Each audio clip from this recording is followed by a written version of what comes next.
Ito ba'y ating tamang sasabihin? O katulad nung nabasa natin na pwede ba tayo mag-invento ng mga tradisyon o mga kilos kung saan maipapakita natin yung ating pag-ibig sa Diyos? O hindi po. Ang pag-ibig sa Diyos ay pagsunod. Pagsunod sa Kanyang mga salita.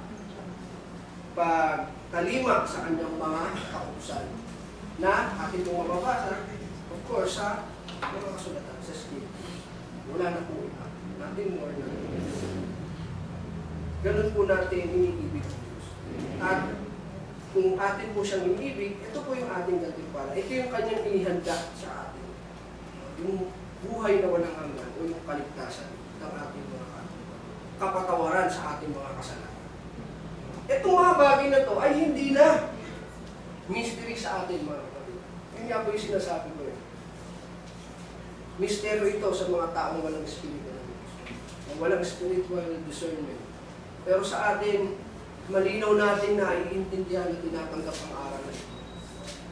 Sapagkat ang ating tinanggap, nabasa natin, ay ang espiritu ng Diyos. Itong mga bagay na hindi nakita ng mata, hindi narinig o hindi man lang pumasok sa isip ng puso ng mga tao, ay galing kasi sa Diyos at hindi sa panimulang tao. At ngayon, hindi na ito kapabalaghan or mystery sa atin. Malinaw na po itong inihayag ng Diyos sa atin.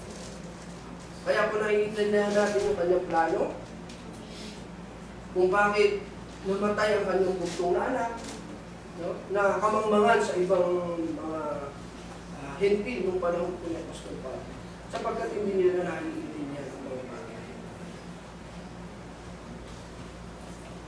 So isa-summarize ko na lang po para hindi na po masyadong umaba. Total na banggit na po natin yan. So,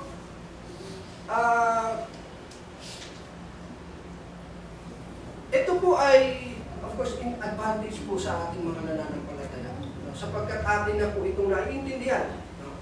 Doon po lang sinabi ko. Pero hindi po natin ito dapat ipagyabang sa ating kapwa na hindi pa nananampalataya.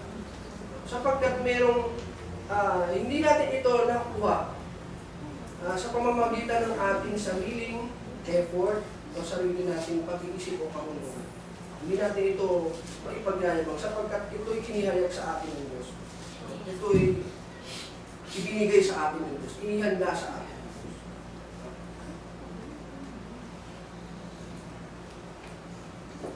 Kaya, real spiritual understanding doesn't come from the rhetorical skills, emotional manipulation, deep human philosophy, but from the Spirit using God's Spirit. Ganyan po, binubuksan ng Diyos ang puso ng tao para po maintindihan natin ang kanyang mga plano. So, this is the last words that I want to read to you, mga kapatid. The praise of God, the praise what God has prepared for those who love Him, remind us that God has already prepared good things for His people, both now in Christ by the Spirit and in the future when we resurrect in the last days.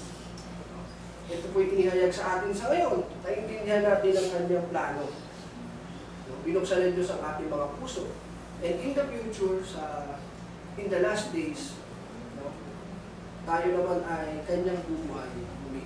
Katulad ng nangyari po sa ating Panginoon Yesus Cristo.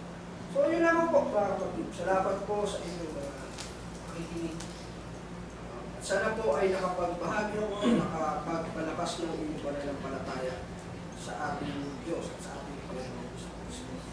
Maraming salamat po and good morning.